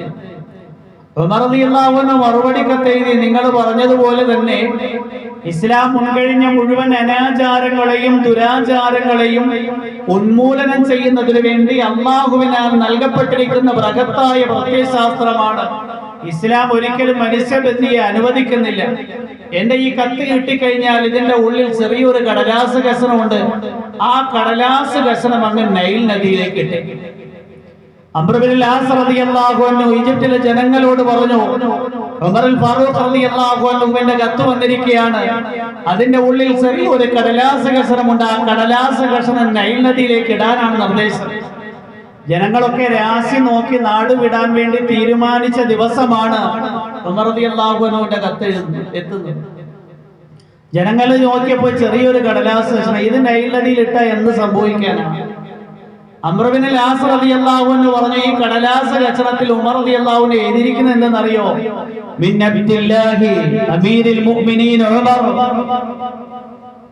وإن كنت تجري من قبلك فلا تجري وإن كان الله الواحد القهار أن يجريك فنسأل الله الواحد القهار أن يجريك من عبد الله أمير المؤمنين عمر إلى النيل. അള്ളാഹുവിന്റെ അടിമയായ മുഅ്മിനീങ്ങളുടെ അമീറായ ഉമറുൽ ഫാറൂഖ് നൈൽ നദിക്ക് എഴുതുന്ന കത്താണ്. വഇൻ കുന്ത തജ്രി മിൻ ഖിബലിക ഫലാ തജ്രി, ഏ നൈൽ നദി, നീ നിന്റെ ഇഷ്ടപ്രകാരം ഒഴുകുന്നു എങ്കിൽ നീ ഒഴുകേണ്ടെന്ന് ആവശ്യമില്ല. വഇൻ കാന അല്ലാഹുൽ വാഹിദുൽ ഖഹാർ യുജ്രിയക, ഏകനായ മുഴുവൻ സൃഷ്ടികളെയും അടക്കി ഭരിക്കുന്ന അല്ലാഹുവാണ് നിന്നെ ഒഴുക്കുന്നത് എങ്കിൽ ആ ഏകനായ മുഴുവൻ സൃഷ്ടികളെയും അടക്കി വച്ചിരിക്കുന്ന അല്ലാഹുവോട് ഞങ്ങൾ അർത്ഥിക്കുകയാണ്, യുജ്രിയക, അവൻ നിന്നെ ഒഴുക്കണം. ഈ ചെറിയ കടലാസ് കഷണം കിട്ടേണ്ടുന്ന താമസം ഒഴുക്ക് നിലച്ചുപോയ നൈൽ നദി സന്തുലിതമായ ഒഴുക്കിലേക്ക് മടങ്ങിയെത്തി. വർഷങ്ങൾ പതിറ്റാണ്ടുകൾ നിലനിന്നിരുന്ന ആ അനാചാരം അങ്ങനെ തന്നെ അവസാനിക്കും. ഇതായിരുന്ന സഹാബാക്കളായ മഹാരഥന്മാരുടെ ഹൃദയം. ജാമിദാത്താണ്, നിർജീവമായ ഒരു വസ്തുവാണ്. പറഞ്ഞാൽ കേൾക്കാനോ എഴുതിയ വായിക്കാൻ കഴിയുന്ന ഒരു ശക്തിയല്ല നദി, സമുദ്രം എന്നൊക്കെ പറഞ്ഞു കഴിഞ്ഞു. എന്നാൽ ഇങ്ങനെയുള്ള ജാമിദാത്തുകൾ വരെയും സഹാബാക്കൾക്ക് അല്ലാഹു അധീനപ്പെടുത്തി കൊടുത്തു. എന്തുകൊണ്ടാണ്? സഹാബാക്കളുടെ ഹൃദയത്തിൽ ലാ ഇലാഹ ഇല്ലല്ലാഹ്, കളങ്കമുള്ള ലാ ഇലാഹ ഇല്ലല്ലാഹ്. അല്ലാഹ് അല്ലാത്തൊരു സൃഷ്ടികളും അല്ലാഹ് അല്ലാത്തൊരു വസ്തുക്കളും അല്ലാഹ് അല്ലാത്തൊരു വ്യക്തികളും അവരുടെ ഹൃദയത്തെ സ്വാധീനിച്ചില്ല. നേരെ മറിച്ച് അവരുടെ ഹൃദയത്തെ സ്വാധീനിച്ചിരുന്ന ഏക ഘടകം അല്ലാഹ് മാത്രം. അതുകൊണ്ട് അല്ലാഹു മുഴുവൻ സൃഷ്ടികളെയും സഹാബാക്കൾക്ക് അധീനപ്പെടുത്തി. മൃഗങ്ങളെ അധീനപ്പെടുത്തി കൊടുത്തു, മലക്കുകൾ അധീനപ്പെടുത്തി കൊടുത്തു. നബി സല്ലല്ലാഹു അലൈഹി വസല്ലം തങ്ങൾ ഒരിക്കൽ മുൻകർ നക്കീർ അലൈഹിമാ അസ്സലാത്തു വസ്സലാമിനെ കുറിച്ച് ഇങ്ങനെ ചർച്ച ചെയ്യുക. ആ സദസ്സിൽ ഉമർ റളിയല്ലാഹു അൻഹു ഉണ്ടായിരുന്നു. ഉമർ റളിയല്ലാഹു അൻഹുവിനോട് ചോദിച്ചു, ഉമറേ, നിങ്ങളെ ഖബറിൽ ഇറക്കി വെക്കപ്പെടുമ്പോൾ മുൻകറും നക്കീറും രണ്ട് മലക്കുകൾ വന്ന് നിങ്ങളെ പിടിച്ചിരുത്തി ചോദിക്കുമ്പോൾ നിങ്ങളുടെ അവസ്ഥ എന്തായിരിക്കും? നിങ്ങൾ ഇന്ന് തീരെ ശൂര പരാക്രമിയാണല്ലോ. ഉമർ റളിയല്ലാഹു അൻഹു ചോദിച്ചു, ആരായി മുൻകറും നക്കീറും? നബി തങ്ങൾ ഇന്ന് ആദ്യമായിട്ടാ കേൾക്കുന്നത്. അപ്പൊ നബി തങ്ങൾ ഇങ്ങനെ മുൻകറിനെയും നക്കീറിനെയും വിശദീകരിച്ചു. കേട്ട് കഴിഞ്ഞാൽ ഭയം തോന്നും. അവരുടെ കയ്യിലാണ് എങ്കിൽ ഒരു ഇരുമ്പ് ദണ്ടുണ്ടാവും. അവര് അടിച്ചു കഴിഞ്ഞാൽ ഭൂമിയിൽ ആഴ്ന്നു പോകും. ഇവിടെ നിന്നും യമൻ വരെ യാത്ര ചെയ്താൽ എത്തുന്ന അത്രയും ഭൂമിയിലേക്ക് ആഴ്ന്നു പോകും. അവരുടെ കണ്ണുകളിൽ നിന്ന് തീജ്വാല പുറപ്പെടുന്നുണ്ടാകും. അവരുടെ മുടികളാണ് എങ്കിൽ ഭൂമിയിൽ എഴഞ്ഞു കിടപ്പുണ്ടാവും. അവരുടെ നഖമാണ് എങ്കിൽ ഭൂമിയിൽ എഴഞ്ഞു കിടപ്പുണ്ടാവും. ശക്തമായ പല്ലുള്ളവർ, ഇങ്ങനെയുള്ളവരാണ് ഈ രണ്ട് മലക്കുകൾ. ഇതൊന്നും കേട്ടിട്ട് ഉമർ റളിയല്ലാഹു അൻഹു ഒരു കുലുക്കമുണ്ടായി. ഉമർ റളിയല്ലാഹു അൻഹു ചോദിച്ചു, ഖബറിൽ ഞാൻ ഇങ്ങനെ തന്നെ ആയിരിക്കും? നബി തങ്ങൾ പറഞ്ഞു, നിങ്ങൾക്ക് ഇതുപോലെ ഓർമ്മയുണ്ടാകും. ഉമർ റളിയല്ലാഹു അൻഹു പറഞ്ഞു, അങ്ങനെയാണെങ്കിൽ അവർ രണ്ടുപേരെയും കൈകാര്യം ചെയ്യാൻ ഞാൻ തന്നെ മതി. ജിബ്രീൽ അലൈഹിസ്സലാം വന്നു നബി തങ്ങളോട് എന്ത് ചെയ്തു? ഉമർ റളിയല്ലാഹു അൻഹുവിന്റെ ഖബറിന്റെ സീൻ വിശദീകരിച്ചു. നബി തങ്ങൾ സല്ലല്ലാഹു അലൈഹി വസല്ലം തങ്ങൾ ആ സദസ്സിൽ വെച്ച് തന്നെ പറഞ്ഞു, വല്ലദീ നഫ്സി ബിയദിഹി ലഖദ് അതാനി ജിബ്രീൽ. എന്റെ ശരീരം ഏതൊരു ഉടമസ്ഥന്റെ നിയന്ത്രണത്തിലാണോ അങ്ങനെയുള്ള അല്ലാഹുവിൽ സത്യമായി ഇപ്പോ ജിബ്രീൽ അലൈഹിസ്സലാം എന്റെ അടുക്കൽ വന്നു. ഈ ഉമറിനെ ഖബറിൽ ഇറക്കി വെച്ച് മുൻകറും നക്കീറും വന്ന് ചോദിക്കുമ്പോൾ മൻ റബ്ബുക വമൻ നബിയുക വമാ ദീനുക എന്നൊക്കെ ചോദിക്കുമ്പോൾ ഉമർ പറയും, അല്ലാഹു റബ്ബി വമൻ റബ്ബുകുമാ.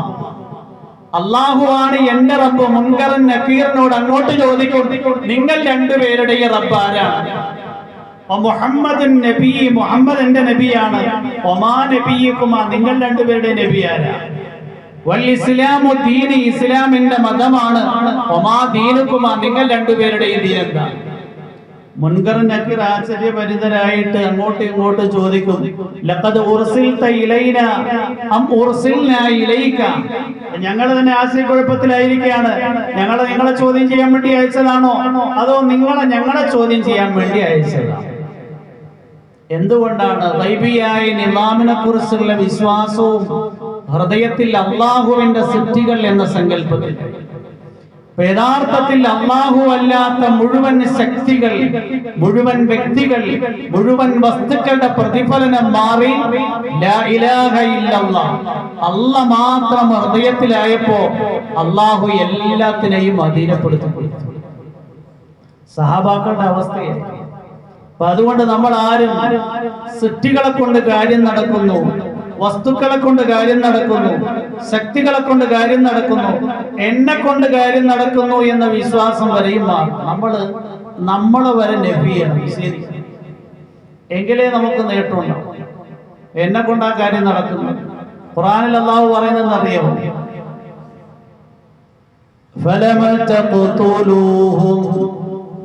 നിങ്ങൾ എന്ത് ചെയ്തില്ല? ബദറിനെ കുറിച്ചാണ് പറയുന്നത്. ബദറിലാണെങ്കിൽ സഹാബാക്കൾ ആവതെടുത്ത് യുദ്ധം ചെയ്തു.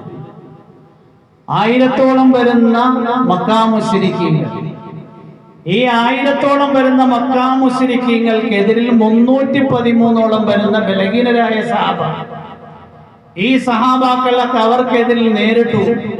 അള്ളാഹു അവന്റെ ഖുദ്റത്ത് കൊണ്ട് വിജയം നൽകി. എന്നിട്ട് അല്ലാഹു സുബ്ഹാനഹു വ തആല പറഞ്ഞെന്തെന്നറിയോ? ഫലമ തഖ്തുലൂഹു, നിങ്ങളല്ല അവരോട് യുദ്ധം ചെയ്തത്. വലാകിന്നല്ലാഹ ഖതലഹും, അല്ലാഹു ആണ് അവരോട് യുദ്ധം ചെയ്ത് വിജയിച്ചിരിക്കുന്നത്. വമാ റമൈത ഇദ റമൈത വലാകിന്നല്ലാഹ റമാ വലിയുബ്ലിയൽ മുഅ്മിനീന മിൻഹു ബലാഅൻ ഹസന ഇന്നല്ലാഹ സമീഉൻ അലീം. ഫലം തഖ്തുലൂഹും, നിങ്ങളല്ല ബദറിൽ മക്കാ മുശ്രിക്കീങ്ങളോട് യുദ്ധം ചെയ്തത്. വലാകിന്നല്ലാഹ ഖതലഹും, നേരെ മറിച്ച് അല്ലാഹയാണ് അവരോട് ചെയ്തത്. വമാ റമൈത ഇദ് റമൈത, നിങ്ങളല്ല മണ്ണുപിടി വാരി എറിഞ്ഞത്, നിങ്ങൾ അവരുടെ കണ്ണിലേക്ക് എറിഞ്ഞ സന്ദർഭം. 1000-ഓളം വരുന്ന മക്കാ മുശ്രിക്കീങ്ങൾ എല്ലാ നിലയിലും സുസജ്ജരായി നിൽക്കുകയാണ്. അല്ലാഹുവിന്റെ പ്രവാചകൻ നോക്കുമ്പോൾ തങ്ങളുടെ കൂട്ടത്തിലുള്ള അനുയായികളാണ് എങ്കിൽ പൊട്ടിമെലിഞ്ഞ പാവങ്ങളായ ആൾക്കാര്, പൊട്ടിയ വാളുകൾ, യാത്ര ചെയ്യാൻ വാഹനങ്ങളില്ല, ഒരു നിലയിലും സജ്ജരല്ല. അല്ലാഹുവിനോട് ദുആയിരക്കെയാണ്, പടച്ചവനെ ഈ കാണുന്ന ഭൂരിപക്ഷം വരുന്ന ആയുധശക്തരായ ശത്രുക്കൾക്കെതിൽ എങ്ങനെയാണ് ഞങ്ങൾ നേരിടുന്നത്? അല്ലാഹുവേ, ഞങ്ങൾ പരാജയപ്പെട്ടു കഴിഞ്ഞാൽ നിന്റെ വചനം ഉറവിടുന്ന ഒരാളും ഭൂമിയുടെ പുറന്തരിക്ക് മുകളിൽ അവശേഷിക്കില്ല. നീ ഞങ്ങൾക്ക് വിജയം നൽകും. അല്ലാഹു ജിബ്രീൽ അലൈഹിസ്സലാമിനെ അയച്ചു. ജിബ്രീൽ അലൈഹിസ്സലാം ഒരു പിടി മണ്ണ് നബിതങ്ങളുടെ കയ്യിൽ നൽകിയിട്ട് പറഞ്ഞു, നിങ്ങൾ ശത്രുക്കളിലേക്ക് എറിയുക. നബിതങ്ങളെ എറിഞ്ഞു. ആ ഒരു പിടി മണ്ണ് 1000-ഓളം വരുന്ന മക്കാ മുശ്രിക്കീങ്ങളുടെ കണ്ണിൽ പോയി പതിച്ചു.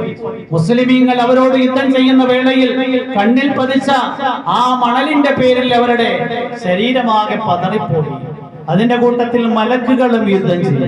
അതിനെ കുറിച്ച് അല്ലാഹു പറഞ്ഞത്, വമാ റമൈത ഇദ് റമൈത വലാകിന്നല്ലാഹ റമാ, നിങ്ങൾ മണ്ണുപിടി വാരി എറിഞ്ഞപ്പോൾ നിങ്ങളല്ല എറിഞ്ഞത്, അള്ളയാണ് അവരുടെ എല്ലാവരുടെയും കണ്ണിൽ അതിനെ എത്തിച്ചത്. കാരണം ഒരു പിടി മണ്ണ് 1000-ഓളം വരുന്ന സൈന്യത്തിന്റെ കണ്ണുകളിൽ നിങ്ങൾക്ക് എത്തിക്കാൻ കഴിയില്ല. വലിയുബ്ലിയൽ മുഅ്മിനീന മിൻഹു ബലാഅൻ ഹസന, അല്ലാഹു മുഅ്മിനീങ്ങൾക്ക് നല്ല പരീക്ഷണം നൽകാൻ എങ്ങനെയൊക്കെ ചെയ്തു. ഇന്നല്ലാഹ സമീഉൻ അലീം, അല്ലാഹു എല്ലാ കാര്യങ്ങളും കേൾക്കുന്നവനാണ്, എല്ലാം അറിയുന്നവൻ. അതുകൊണ്ട് നമ്മുടെ പരിശ്രമം കൊണ്ട് ഒരാളും തീരെയാവില്ല. നമ്മുടെ പരിശ്രമം കൊണ്ട് നമുക്ക് റിസ്ക് കിട്ടും. നേരെ മറിച്ച് എല്ലാം നൽകുന്നവൻ അല്ലാഹു. നമ്മളെല്ലാത്തിനെയും നിഷേധിക്കും. ലോകത്തുള്ള മുഴുവൻ വസ്തുക്കളെ നിഷേധിക്കും, മുഴുവൻ വ്യക്തികളെ നിഷേധിക്കും, മുഴുവൻ ശക്തികളെ നിഷേധിക്കും. പക്ഷേ എന്ത് ചെയ്യാൻ? അനാനിയത്തുണ്ടാവും. നമ്മളെ നിഷേധിക്കണം. അനറപ്പുക്കുമില്ല, അല്ല ഞാനാ എല്ലാം ചെയ്യുന്നത്. ഇതും കൂടെ എന്ത് ചെയ്യണം? നിഷേധിക്കണം. ഈ അനാനിയത്ത് എന്ത് ചെയ്യണം? മാറിക്കണം. യഥാർത്ഥത്തില് നബിതങ്ങളും സഹാബാക്കളും വലിയ ത്യാഗവും പരിശ്രമവും ചെയ്തിട്ട് ആ ബദറിൽ വിജയം നേടിയത്. പക്ഷേ അള്ളാഹു എന്ത് ചെയ്യണം? അതിനെ അസ്ഥിരപ്പെടുത്തുകയാണ്. നിങ്ങളുടെ ശക്തി കൊണ്ടോ നിങ്ങളുടെ സാമർഥ്യം കൊണ്ടോ ഒന്നുമല്ല നിങ്ങൾ വിജയം നേടിയത്, നേരെ മറിച്ച് അള്ളാഹുവാണ് നിങ്ങൾക്ക് വിജയം നേടിയത്. അതുകൊണ്ട് അള്ളാഹുവിന്റെ ഖുദ്റത്ത് നമ്മുടെ ഹൃദയത്തിൽ ഗാലിബാകണം. മഖ്ലൂക്കുകളെ അള്ളാഹു നമുക്ക് അധീനപ്പെടുത്തി തരും. മുഴുവൻ ശക്തികളും ഇസ്ലാമിനെ കീഴടങ്ങുന്ന ഉയർന്ന അവസ്ഥയുണ്ടാകും. അള്ളാഹുവിന്റെ ഖുദ്റത്ത് നമ്മുടെ ഹൃദയത്തിൽ ഗാലിബായി കഴിഞ്ഞാൽ അള്ളാഹുവിന്റെ കൽപ്പനകൾക്ക് നമ്മൾ മുൻതൂക്കം. ഇല്ലെങ്കിൽ സംഭവിക്കുന്നത് സൃഷ്ടികൾക്ക് മുൻഗണന നൽകുക. സമ്പത്തിന് വേണ്ടിയിട്ട് ദഅവത്തിന് ഉപയോഗിച്ചു, കച്ചവടത്തിന് വേണ്ടിയിട്ട് തബ്ലീഗ് ഉപയോഗിച്ചു. സഹാബാക്കളുടെ ഹൃദയത്തിൽ അള്ളാഹുവിന്റെ ഖുദ്റത്ത് ഗാലിബായി. അവര് ശരിയായി എന്ത് ചെയ്തു? ദീനിന്റെ അമലുകൾക്ക് മുൻഗണന നൽകി. അലി റളിയല്ലാഹു അൻഹുവിനോട് ഒരിക്കൽ നബി തങ്ങൾ ചോദിച്ചു, യാ അലി ഇന്നി ഉഅതീക 5000 സാത്തിൻ ഔ ഉഅല്ലിമുക കലിമാത്തിൻ ഫീഹി സലാഹു ദുനിയാക വ ഉഖറാക. ഒരിക്കൽ അലി റളിയല്ലാഹു അൻഹു നബി തങ്ങൾ വിളിച്ചിട്ട് പറഞ്ഞു, ഞാൻ നിനക്ക് 5000 ആട് നൽകാൻ വേണ്ടി ആഗ്രഹിക്കുന്നു, അല്ലെങ്കിൽ 5 കലിമത്തുകൾ ഞാൻ പഠിപ്പിച്ചു. ഈ 5 കലിമത്തിന്റെ പ്രയോജനം ദുനിയാവിലെ ആഖിറത്തിലും ഉണ്ട്. അലി റളിയല്ലാഹു അൻഹു ഒക്കെ 5000 ആട്, സുബ്ഹാനല്ലാഹ്, കോടീശ്വരനാകെ ഇതിൽ പരം വേറൊന്നും വേണ്ട. അലി റളിയല്ലാഹു അൻഹു പറഞ്ഞു, 5000 സാത്തിൻ കസീറുൻ. ഈ 5000 ആട് എന്ന് പറഞ്ഞു കഴിഞ്ഞാൽ ഒരുപാടുണ്ട്. വലാകിന്നി അല്ലിംനി യാ റസൂൽ. പക്ഷെ നിങ്ങൾ പറഞ്ഞ ഈ 5 വചനങ്ങൾക്ക് ദുനിയാവിലെ ആഖിറത്തിൽ നേട്ടമുണ്ട്, അത് പഠിപ്പിച്ചു തരാൻ പറ്റും. നബിതങ്ങൾ പറഞ്ഞു, ഖുൽ അല്ലാഹുമ്മ ഗുഫിർലി ദൻബി വവസ്സിഅ ലി ഖുൽഖി വതയ്യിബ് ലി കസ്ബി വഖന്നിഅനി ബിമാ റസഖ്തനി വലാ തുദ്ഹിബ് ഖൽബി ഇലാ ശൈഇൻ സറഫ്തഹു അന്നി. ഒന്ന് പഠിക്കുവല്ലാരും. അല്ലാഹുമ്മ ഗുഫിർലി ദൻബി, അല്ലാഹുവേ എന്റെ പാപം നീ പുറത്തു തരണം. വവസ്സിഅ ലി ഖുൽഖി, എന്റെ സ്വഭാവത്തിന് വിശാലത നൽകണം. ഇടുങ്ങിയ സ്വഭാവം, കുടുസായ പ്രകൃതിയാണ് എങ്കിൽ ജനങ്ങൾ അകന്നു. സ്വഭാവത്തിൽ വിശാലത, എല്ലാവരുമായിട്ട് നമ്മൾ ഇണങ്ങണം. നിറഞ്ഞ സ്വഭാവം, വിശാലമായ സ്വഭാവം. മൂന്നാമതായി വതയ്യിബിലി കസ്ബി, എന്റെ സമ്പാദ്യം പരിശുദ്ധമായിരിക്കണം, ഹലാലായിരിക്കണം. 4 വഖന്നിഅനി ബിമാ റസഖ്തനി, നീ എനിക്ക് നൽകിയതിൽ എനിക്ക് സംതൃപ്തിയാണ്. 5-മതായി വലാ തുദീബ് ഖൽബി ഇലാ ശൈഇൻ സറഫ്തഹു അൻനി, നീ എനിക്ക് തീരുമാനിക്കാത്ത കാര്യത്തിലേക്ക് ഹൃദയത്തെ നീ തിരിക്കരുത്. അല്ലാഹ് നമുക്കൊരു കാര്യം തീരുമാനിച്ചിട്ടില്ല, നമ്മുടെ ഹൃദയം കൊണ്ട് ആഗ്രഹിച്ചു കഴിഞ്ഞാൽ അത് കിട്ടത്തില്ല. ഇങ്ങനെ ചിന്തിച്ച് ചിന്തിച്ച് ചിന്തിച്ച് ഹൃദയം പുണ്ണാക്കാവുന്നതല്ലാതെ അല്ലാഹ് തീരുമാനിച്ചേ കിട്ടും. അപ്പൊ അതുകൊണ്ട് അങ്ങനെയുള്ള കാര്യങ്ങളിലേക്ക് ഹൃദയം തിരിയരുതേ എന്ന് നബി തങ്ങൾ ദുആ ചെയ്യും. അപ്പൊ സഹാബാക്കൾ ദീനിയായ അമലുകൾക്ക് ദുനിയാവിന്റെ വസ്തുക്കളെക്കാൾ മുൻഗണന നൽകി. എന്തുകൊണ്ടാണ്? അവരുടെ ഹൃദയത്തിൽ അല്ലാഹുവിന്റെ ഖുദ്റത്ത് ഗാലിബായി. വല്ലാഹു ഗാലിബുൻ അലാ അംരിഹി വലാകിന്ന അക്സറൻ നാസി ലാ യഅലമൂൻ. കൊണ്ട് അല്ലാഹ് ആരാ സഹോദരൻ?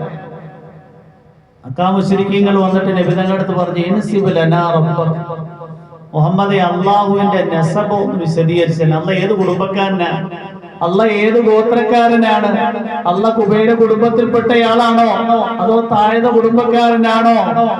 അള്ളാഹു എന്ത് ചെയ്ത ആയത്തിനെ, സൂറത്തിനെ അവതരിപ്പിച്ചു. ബിസ്മില്ലാഹിർ റഹ്മാനിർ റഹീം, ഖുൽ ഹുവല്ലാഹു അഹദ്, അള്ളാഹു ഏകനാണ്.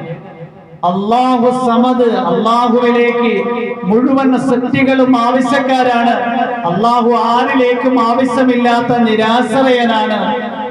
വലം യകുൽ ലം യലിദ് വലം യൂലദ്, അല്ലാഹുവിന് സന്താനങ്ങളില്ല, അല്ലാഹു ആരുടെയും സന്താനമല്ല.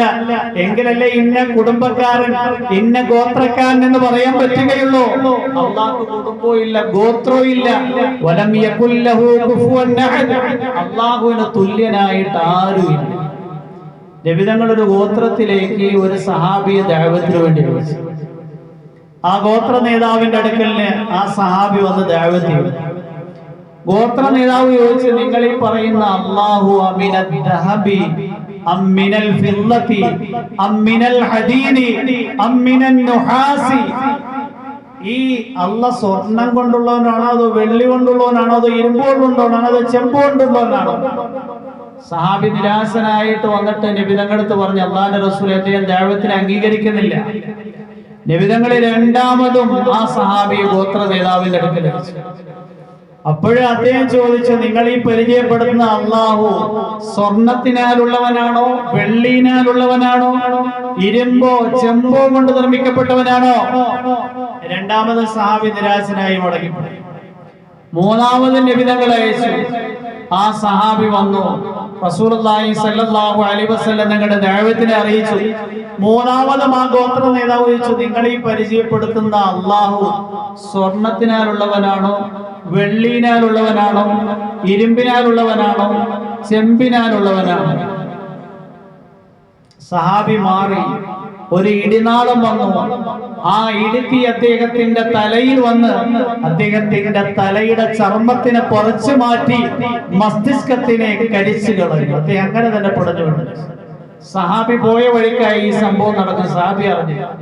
നബി തങ്ങളുടെ അടുക്കൽ വന്നിട്ട് പറഞ്ഞു, അല്ലാഹുവിന്റെ റസൂലേ, ആ ഗോത്ര നേതാവിന്റെ ദഅവത്തിനെ നിരാകരിച്ചു. നബി തങ്ങൾ പറഞ്ഞു, അദ്ദേഹത്തിനെ മിന്നൽ പിടർ വന്ന് നശിപ്പിച്ചു കളഞ്ഞു. ഈ സന്ദർഭത്തിൽ അല്ലാഹു വിശുദ്ധ ഖുർആനിലെ ആയത്തിനെ അവതരിപ്പിക്കുകയാണ്. യുസബ്ബിഹു റഅദു ബിഹംദിഹി വൽ മലായികതു മിൻ ഖീഫതിഹി വയുർസിലു الصواعق فيصيب به من يشاء وهم يجادلون في الله وهو شديد المحال. ലോകത്തുള്ള ഇടിനാളങ്ങൾ അല്ലാഹുവിനെ തസ്ബീഹ് ചെയ്യുകയാണ്, അവനെ തഹ്മീദ് ചെയ്യുന്നതിനോടൊപ്പം. ആ ഇടിനാളങ്ങൾ അല്ലാഹു ഉദ്ദേശിക്കുന്നവരുടെ അടുക്കൽ പോയി പതിക്കുന്നതാണ്. അവരാണെങ്കിൽ അള്ളാന്റെ വിഷയത്തിൽ ഇങ്ങനെ തർക്കിച്ചുകൊണ്ടേയിരിക്കുകയാണ്. അള്ളാഹ് ഇരുമ്പ് കൊണ്ട് നിർമ്മിക്കപ്പെട്ടവനാണോ ചെമ്പിനാലുള്ളവനാണോ സ്വർണത്തിനാലുള്ളവനാണോ വെള്ളിയിനാലുള്ളവനാണോ?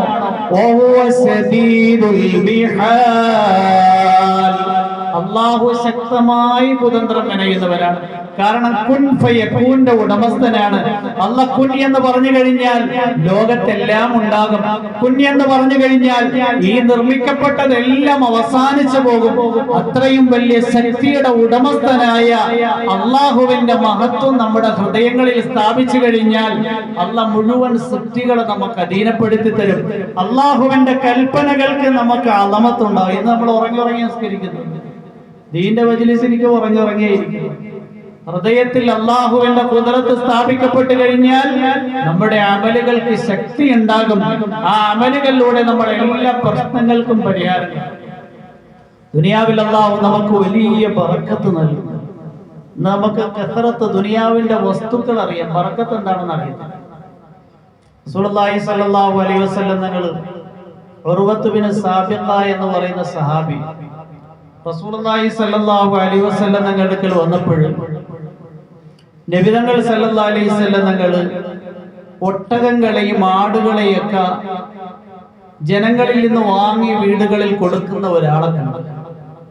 അദ്ദേഹത്തിന്റെ കയ്യിൽ ഒരു ദീനാർ ഏൽപ്പിച്ചിട്ട് പറഞ്ഞു, എനിക്കൊരു ആട് വാങ്ങിക്കും. അപ്പൊ അദ്ദേഹം പോയി ഒരു ആട് വാങ്ങി. തിരിച്ചു വരുന്ന വഴിയിൽ ആ ഒരു ദീനാർ കൊണ്ട് 2 ആട് വാങ്ങി. ആ 2 ആടുമായി വരുന്ന വഴിയിൽ ഒരാൾ പറഞ്ഞു, എനിക്കൊരു ആട് ആവശ്യമുണ്ട്, തരുമെന്ന് ചോദിച്ചു. എത്ര രൂപ തരുമെന്ന് ചോദിച്ചു. അത് 1 ദീനാർ തരാമെന്ന് പറഞ്ഞു. അങ്ങനെ എന്ത് ചെയ്ത് അയാളിനെ 1 ദീനാർ വാങ്ങി ഒരു ആട് കൊടുത്തു. നബി തങ്ങളുടെ അടുക്കൽ എന്ത് ചെയ്തു? 1 ദീനാറും ഒരാടുമായി മടങ്ങി. നബി തങ്ങൾ നോക്കിയപ്പോൾ കൊടുത്തയച്ച ദീനാർ അങ്ങനെ തന്നെ ഉണ്ട്, ഒരാടും കൂട്ടത്തിൽ കൊണ്ടുവന്നിരിക്കും. നബി തങ്ങൾ ചോദിച്ചു, എന്തെങ്കിലും വഞ്ചനാപരമായ കച്ചവടമെല്ലാം നടത്തിയ? അപ്പൊ സഹാബി പറഞ്ഞു, അള്ളാന്റെ റസൂലെ, നിങ്ങൾ പറഞ്ഞതുപോലെ ഞാൻ 1 ദീനാറുമായി പോയി. ഒരാടുത്ത് ചോദിച്ചു, 1 ദീനാറിന്റെ എത്ര ആട് തരുമെന്ന് ചോദിച്ചത്. 2 ആട് നൽകാന്ന് പറഞ്ഞാൽ 1 ദീനാർ കൊടുത്ത് 2 ആട് വാങ്ങി. വരുന്ന വഴിയിൽ ഒരാൾ പറഞ്ഞു, എനിക്കൊരു ആട് വേണം, നിങ്ങൾ കൊടുക്കൂ. ഞാൻ പറഞ്ഞു, ഒരാട് വേണമെങ്കിൽ തരാം. എത്ര രൂപ തരും? അത് 1 ദീനാർ തരാന്ന് പറഞ്ഞു. അദ്ദേഹം ആഗ്രഹിച്ചുകൊണ്ട് എന്നെ ഇങ്ങോട്ട് 1 ദീനാർ തന്നു, ഒരാട് വാങ്ങി. അപ്പൊ നബിതങ്ങൾക്ക് മനസ്സിലായി ഇതൊരു ബറക്കത്തിന്റെ കച്ചവടമാണ്. നബിതങ്ങൾ ദുആ ചെയ്തു, അല്ലാഹുമ്മ ബാരിക് ലക ഫീ സഫ്ഖതി യമീനിക്. നിങ്ങൾ വലം കൈ കൊണ്ട് ചെയ്ത ഈ ഉടമ്പടിയിൽ അല്ലാഹു ബറക്കത്ത് ചെയ്യട്ടെ. ആ സഹാബിയാണ് എങ്കിൽ നബി തങ്ങളിൽ നിന്ന് കിട്ടിയ ദുആ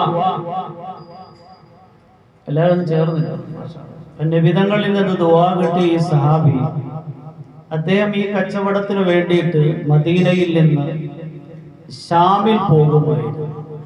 അദ്ദേഹം പറയാ, നബി തങ്ങളുടെ ആ ദുആന്റെ ബറക്കത്ത് എപ്പോഴും പോയി കഴിഞ്ഞാൽ ഞാനൊരു 40,000 ദീനാറൊക്കെ ലാഭം കൊയ്തുകൊണ്ട് നാട്ടിലേക്ക് മടങ്ങി വരാറുണ്ട്. അപ്പൊ ഇതാ ബറക്കത്ത്, റസൂലുള്ളാഹി സ്വല്ലല്ലാഹു അലൈഹി വസല്ലം തങ്ങളുടെ ബറക്കത്തിന്റെ ദുആ. ബറക്കത്ത് കിട്ടാൻ വേണ്ടിയിട്ട് നമ്മൾ ചെയ്യേണ്ടത് എന്താണ്? ഖുർആനിൽ അല്ലാഹു പറയുന്നത്, വലൗ അന്ന അഹ്ലൽ ഖുറ ആമനു വത്തഖൗ ലഫതഹ്നാ അലൈഹിം ബറകാത്തിൻ മിനസ് സമാഇ വൽ അർദ്. ഹൃദയത്തിൽ ഒന്ന് ഈമാൻ ഉണ്ടാകണം. ഈമാനിലൂടെ അള്ളാന്റെ മുഴുവൻ അഹ്കാമുകൾ ജീവിതത്തിൽ ഉണ്ടാവണം. 2 തഖ്വ, തഖ്വയിലൂടെ ജീവിതം ഹറാമിൽ നിന്ന് പരിശുദ്ധമായി. ഈ 2 കാര്യങ്ങൾ ഉണ്ടായി കഴിഞ്ഞാൽ അള്ളാഹു ആകാശത്തിൽ നിന്നും ബറക്കത്ത് നൽകും, ഭൂമിയിൽ നിന്നും ബറക്കത്ത് നൽകും. ഈ ഗുണങ്ങൾ ഉണ്ടാകാൻ വേണ്ടിയാണ് ദഅവത്ത്. എത്ര നമ്മൾ ദഅവത്ത് ചെയ്യുന്നു, നമ്മുടെ ഹൃദയത്തിൽ അള്ളാഹിനെ കുറിച്ചുള്ള വിശ്വാസം വർദ്ധിച്ചുകൊണ്ടേയിരിക്കും. ദഅവത്തിൽ നിന്ന് നമ്മൾ ഒഴിവായി കഴിഞ്ഞാൽ പടിപടിയായി മഖ്ലൂഖുകളുടെ മദ്ഊആയി. ഖുർആൻ ശരീഫിൽ അല്ലാഹു പറയുന്നത്, ലാ തുസീബന്നല്ലദീന ളലമു മിൻകും ഖാസ്സ വത്തഖൂ ഫിത്നതൻ. നിങ്ങളൊരു ഫിത്നയെ സൂക്ഷിക്കണം. ലാ തുസീബന്നല്ലദീന ളലമു മിൻകും ഖാസ്സ. നിങ്ങളിൽ നിന്ന് പാപികളെ മാത്രം അത് ബാധിക്കില്ല. ഈ ഫിത്നയെ കുറിച്ച് മുഫസ്സിരീങ്ങൾ എഴുതിയിരിക്കുന്നത് അംറു ബിൽ മഅറൂഫ് നഹി അനിൽ മുൻകർ. നിങ്ങൾ ദഅവത്ത് ചെയ്യാതിരുന്നു കഴിഞ്ഞാൽ ആ ദഅവത്ത് ഉപേക്ഷിക്കുന്നതിന്റെ പേരിൽ ജനങ്ങളിൽ ഉണ്ടാകുന്ന തിന്മയുടെ കെടുതി അവരെ മാത്രമല്ല ബാധിക്കുന്നത്, നിങ്ങളെയും ബാധിക്കും.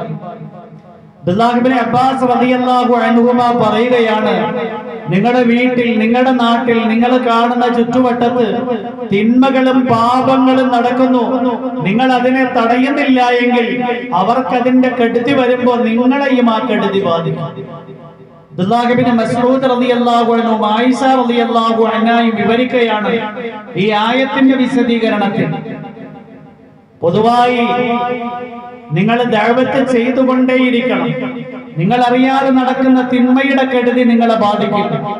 എന്നാൽ നിങ്ങളുടെ വീട്ടിൽ, നിങ്ങളുടെ കുടുംബത്തിൽ, നിങ്ങളുടെ നാട്ടിൽ, നിങ്ങളുടെ പ്രദേശങ്ങളിൽ തിന്മ നടക്കുന്നുണ്ട്. ആ തിന്മയെ കുറിച്ച് നിങ്ങൾക്ക് അറിയാമായിരുന്നിട്ടും നിങ്ങൾ ആ തിന്മയെ ഉന്മൂലനം ചെയ്യുന്നതിന് പരിശ്രമിക്കുന്നില്ല എങ്കിൽ ആ തിന്മ ചെയ്തവരെ മാത്രമല്ല കെടുതി ബാധിക്കുന്നത്, നിങ്ങളെയും അതിന്റെ കെടുതി ബാധിക്കും. അബൂബക്കർ റളിയല്ലാഹു അൻഹു മിമ്പറിൽ കയറിയുകൊണ്ട് പറയുമായിരുന്നു, പാപങ്ങൾ പ്രവർത്തിക്കുന്ന ആൾക്കാരുടെ കരങ്ങളിൽ പിടിച്ചുകൊണ്ട് പാപങ്ങളിൽ നിന്ന് നിങ്ങൾ രക്ഷപ്പെടുത്തണം. അക്രമിയുടെ കരങ്ങളിൽ പിടിച്ചുകൊണ്ട് അക്രമത്തിൽ നിന്ന് രക്ഷപ്പെടുത്തണം. അങ്ങനെ നിങ്ങൾ പ്രവർത്തിക്കുന്നില്ല എങ്കിൽ ഈ അക്രമികൾക്ക് കെടുതിയും വിനാശവും സംഭവിക്കുമ്പോ അവരെ മാത്രം അത് ബാധിക്കില്ല, നിങ്ങളെയും അതിന്റെ കെടുതിയും വിനാശവും ബാധിക്കും എന്ന് അബൂബക്കർ റളിയല്ലാഹു അൻഹു പറയുകയാണ്. അതുകൊണ്ട് ദഅവത്ത് നമ്മൾ ഓരോരുത്തരും ചെയ്യാൻ നമ്മുടെ ബാധ്യത. പ്രത്യേകിച്ച് നമ്മുടെ മുന്നിൽ ദഅവത്തിന്റെ തക്കാസ വന്നണഞ്ഞിരിക്കുകയാണ്. ഡിസംബർ മാസം നമ്മളുടെ അടുക്കലേക്ക് എത്തിയിരിക്കുകയാണ്. ഈ സമ്മേളനത്തിന് മുന്നോടിയായി നമ്മുടെ ഈ സ്റ്റേറ്റിലുള്ള 1.25 കോടി മുസ്ലിമീങ്ങൾ, ഈ മുഴുവൻ മുസ്ലിമീങ്ങളിൽ 5 നേരം നിസ്കാരം ഉണ്ടാവണം. ഈ മുഴുവൻ മുസ്ലിമീങ്ങളിൽ ദീൻ ഉണ്ടാകണം. ഈ മുഴുവൻ മുസ്ലിമീങ്ങളിൽ ശരീഅത്തും സുന്നത്തും ആയാത്താകണം. ഇതിനുവേണ്ടി നമ്മൾ ഓരോരുത്തരും ത്യാഗം ചെയ്തിട്ടുണ്ട്. യഥാർത്ഥത്തിൽ ദഅവത്ത് നടക്കുന്നത് ഖുർബാനിയിലൂടെയാണ്. നമ്മൾ നമ്മുടെ ആരോഗ്യവും നമ്മുടെ സമ്പത്തും നമ്മുടെ സമയം അർപ്പിച്ചുകൊണ്ട് പൈതലായി ഇറങ്ങി പുറപ്പെട്ട് വീടാന്തരം കയറി ഇറങ്ങി കടകളിലും കമ്പോളങ്ങളിലും വീടുകളിലും ഗ്രാമങ്ങളിലും തീരദേശ പ്രദേശങ്ങളിലും പട്ടണങ്ങളിലുമുള്ള മനുഷ്യന്റെ അടുക്കലേക്ക് പോയി അള്ളാഹുവിന്റെ ഈ സന്ദേശം കൈമാറി. അള്ളാഹിനെ കുറിച്ച് പറഞ്ഞ് ഈ മുഴുവൻ മുസ്ലിമീങ്ങളെയും നമസ്കരിക്കുന്നവരാക്കണം. മുഴുവൻ മുസ്ലിം പുരുഷന്മാരെ പള്ളിയിൽ നടക്കുന്ന അമലുകളുമായി ബന്ധപ്പെടുത്തണം. മുഴുവൻ സ്ത്രീകളെ വീടുകളിൽ ശരീഅത്തും സുന്നത്തും പാലിച്ച് ജീവിക്കുന്നവരാക്കണം. മുഴുവൻ കുട്ടികളെയും ഏതെങ്കിലും മക്തബുമായി ബന്ധപ്പെടുത്തി ദീനിന്റെ പ്രാരംഭ വിഷയങ്ങൾ അവർ പഠിക്കുന്ന ഉയർന്ന അവസ്ഥയുണ്ടാകണം. ഇങ്ങനെ നമ്മുടെ നാട്ടിൽ 100% ദീനിയായ അന്തരീക്ഷം ഉണ്ടാകാൻ വേണ്ടി സമ്മേളനത്തിന് മുന്നോടിയായി പരിശ്രമിക്കണം. പറയുകയുണ്ടായി, ഹസ്രജി വരുമ്പോ നിങ്ങളുടെ പന്തല് കണ്ടുകൊണ്ടോ അല്ലെങ്കിൽ നിങ്ങളുടെ ഭക്ഷണം കണ്ടുകൊണ്ടോ നിങ്ങളുടെ സ്വീകരണം കണ്ടുകൊണ്ടോ അല്ല സന്തോഷിക്കുന്നത്. സമ്മേളനത്തിന് മുന്നോടിയായി ചെയ്ത പരിശ്രമത്തില് 1.25 കോടി മുസ്ലിമീങ്ങളുടെയും ജീവിതത്തിൽ 5 നേരത്തെ നിസ്കാരം ഉണ്ടായി, ശരീഅത്തും സുന്നത്തും ഉണ്ടായി, സ്ത്രീകളിൽ ഫർദയുണ്ടായി. ഇതാണ് സന്തോഷത്തിനുള്ളത്. എവിടെയെല്ലാം സമ്മേളനങ്ങൾ നടന്നിട്ടുണ്ടോ ആ സമ്മേളനങ്ങളുടെ മുന്നോടിയായിട്ട് വളരെ വ്യവസ്ഥാപിതമായി പരിശ്രമം നടന്നതിന്റെ പേരിൽ ധാരാളം പള്ളികൾ അൽഹംദുലില്ലാഹ് അമലുകൾ കൊണ്ട് മഅമൂറായി 24 മണിക്കൂറും മുസ്ലിമീങ്ങൾ ആ പള്ളിയിൽ വന്ന് ദീൻ പഠിച്ചവർ ദീനിയാകുന്ന ഉയർന്ന അവസ്ഥയുണ്ടായി. നമ്മുടെ സമ്മേളനത്തിന് മുന്നോടിയായിട്ട് വലിയ ഒരു ചലനം ഉണ്ടാകും. പ്രത്യേകിച്ച് നമ്മുടെ കേരളത്തിൽ ദീനിന്റെ ദഅവത്തിന്റെ പരിശ്രമം ഏറ്റവും നല്ല നിലയിൽ നടക്കുന്നത് തിരുവനന്തപുരം സിറ്റിയാണ്. ഇവിടെ അൽഹംദുലില്ലാഹ് ഏകദേശം എല്ലാ പള്ളികളിലും ജമാഅത്ത് താമസിക്കാനുള്ള അനുവാദമുണ്ട്. ഒരു പരിധി വരെ അൽഹംദുലില്ലാഹ് എല്ലാ പള്ളികളിലും ദീനിന്റെ ദഅവത്തിന്റെ പരിശ്രമത്തിന്റെ അമലുകളുണ്ട്. ഈ പരിശ്രമത്തിന്റെ പേരിൽ ധാരാളം പേര് ദീനിയാകുന്ന രംഗം എല്ലാവരും കണ്ടുവരുന്ന കാര്യം. പക്ഷെ നമ്മൾ എന്ത് ചെയ്തു? ഈ സന്ദർഭത്തിൽ അല്പ അശ്രദ്ധ കാണിച്ച് അല്പ അനാസ്ഥ കാണിച്ചു കഴിഞ്ഞാല് ഈ ആമയും മുയലിന്റെയും സംഭവമുണ്ട്. ആമയും മുയലും കൂടെ ഓട്ട മത്സരം നടത്തിയ അവസാനം ആമ ജയിച്ചു എന്ന് പറഞ്ഞ കണക്ക് പരിശ്രമമൊന്നും ഇല്ലാതിരുന്ന എത്രയോ ജില്ലകൾ പരിശ്രമത്തിന്റെ ഉയർന്ന അവസ്ഥയിലെത്തി. നമ്മുടെ നാട്ടിൽ തബലീഗുണ്ട്, പരിശ്രമമുണ്ട് എന്ന് ഹൃദയം കൊണ്ട് ചിന്തിച്ച് സാഹചര്യം അടഞ്ഞിരിക്കും. അതുകൊണ്ട് നമ്മൾ ഓരോരുത്തരും കുർബാനയ്ക്ക് വേണ്ടി തയ്യാറാകണം. പൈതലായ ധാരാളം ജമാഅത്തുകൾ ഇപ്പോഴും മുതൽ ഇറങ്ങിയിറങ്ങി. സമ്മേളനത്തിന്റെ ഡേറ്റ് കഴിഞ്ഞ വർഷം ഈ സമയത്ത് പെരുമ്പാവൂർ സമ്മേളനത്തിൽ വെച്ച് തീരുമാനിച്ച് സമ്മേളനം തുടങ്ങിക്കഴിഞ്ഞു. ഇപ്പൊ നിസാമുദ്ദീൻ ഒരു ജമാഅത്ത് വന്ന് അൽഹംദുലില്ലാഹ് എല്ലാ ജില്ലകളിലും അവർ പുറപ്പെട്ട് അൽഹംദുലില്ലാഹ് സമ്മേളനത്തിന് വേണ്ടി ആ ജോഡുകളിൽ നിന്ന് തന്നെ നഖദായി സമ്മേളനം വരെ 1 വർഷം തയ്യാറായ ജമാഅത്തുകൾ, 4 മാസത്തേക്ക് വേണ്ടുന്ന ധാരാളം ജമാഅത്തുകൾ. നമ്മുടെ തിരുവനന്തപുരം സിറ്റിയിൽ നിന്ന് മുതൽ ഇൻഷാ അല്ലാഹ് എല്ലാവരും സമ്മേളനം വരെ തയ്യാറായി. എന്ത് പറയുന്നു?